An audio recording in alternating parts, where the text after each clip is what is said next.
সেন্টারি করে আর কি খামারি এলা দাম বাড়লে সাধারণ মানুষেরা সবকিছু কিনতে পারে না।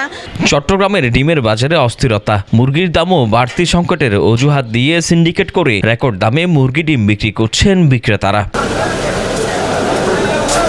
ঈদুল ফিতরের আগে চট্টগ্রামের বাজারে সোনালী মুরগির কেজি 290 থেকে 320 টাকায় বিক্রি হয়েছে। এক মাসের ব্যবধানে কেজিতে 60 টাকা পর্যন্ত দাম বেড়ে এখন 360 থেকে 370 টাকায় বিক্রি হচ্ছে। ব্রয়লার মুরগির দামও বেড়েছে প্রতি কেজিতে 20 থেকে 30 টাকা। দুই একদিন থেকে ডিম প্রতি ডজন 20 টাকা বেশি দামে বিক্রি হচ্ছে। এদিকে মুরগি ও ডিমের দাম বাড়ায় বেশ অস্বস্তিতে পড়েছে সাধারণ ক্রেতারা।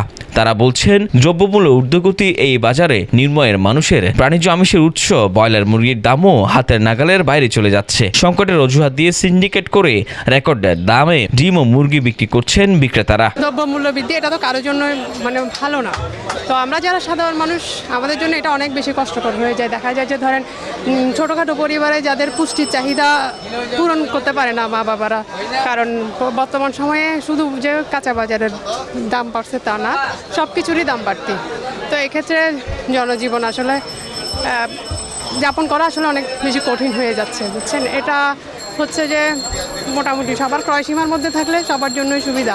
সব কিছুর দামই বৃদ্ধি। এখন দাম বাড়লে সাধারণ মানুষেরা সবকিছু কিনতে পারে না, ওদের অনেক অসুবিধা হয়ে থাকে। আসলে এখানে বাড়তি বলতে কিছু আছে বলে আমি মনে করি। সব হচ্ছে সিন্ডিকেটের কারণে ওরা বাড়তি মাল বিক্রি করে।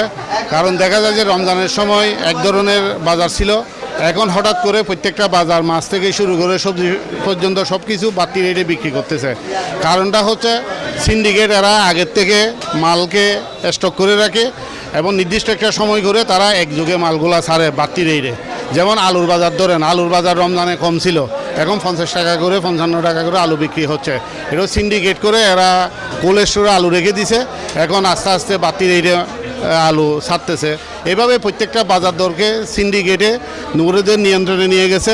সিন্ডিকেটকে যদি সরকারিভাবে মনিটরিং করে এদেরকে চিহ্নিত করে এদেরকে যদি শাস্তির আওতায় না আনতে পারে, তাহলে এখানে সাধারণ জনগণ আমরা যারা আছি আমরা প্রতিনিয়ত দুর্ভোগের শিকার হচ্ছি। এইভাবেই আমাদের জনজীবন হতাশগ্রস্ত হয়ে যাচ্ছে। আশা করি সরকারের প্রতি আমাদের অনুরোধ, এদের যে মনিটরিং যে টিম আছে, টিমগুলো সঠিকভাবে কাজ করতেছে না। এরা এসে বাজারে হয়তো ঘুরে যায়, ঘুরে যাওয়ার পরে আবার একই অবস্থা, নির্দিষ্টভাবে এদের কোনো মনিটরিং নেই। বিক্রেতারা বলছেন, বাজারে সোনালী মুরগির সরবরাহ সংকট চলছে, যার কারণে দাম বাড়ছে। চাহিদা বাড়ার সঙ্গে সঙ্গে বাজার চড়া হতে শুরু করেছে। সময় ছিল 160 টাকা 70 টাকা ফার্ম, এখন চলতে আছে 210 টাকা। সোনালী 360 টাকা,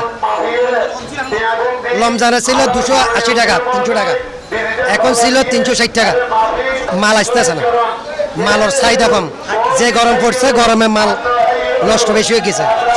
খামারি সেন্টারি করে আর কি খামারি এলা গরমের মধ্যে মুরগি মারা যায়, তারপরে এই জন্য মুরগির দাম বাড়ে যায়।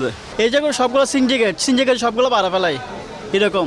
এগুলো এগুলো সরকার মেন, সরকার জরুরত আছে, সরকার জরুরত না। এগুলো সিন্ডিকেট ভাঙতে হবে।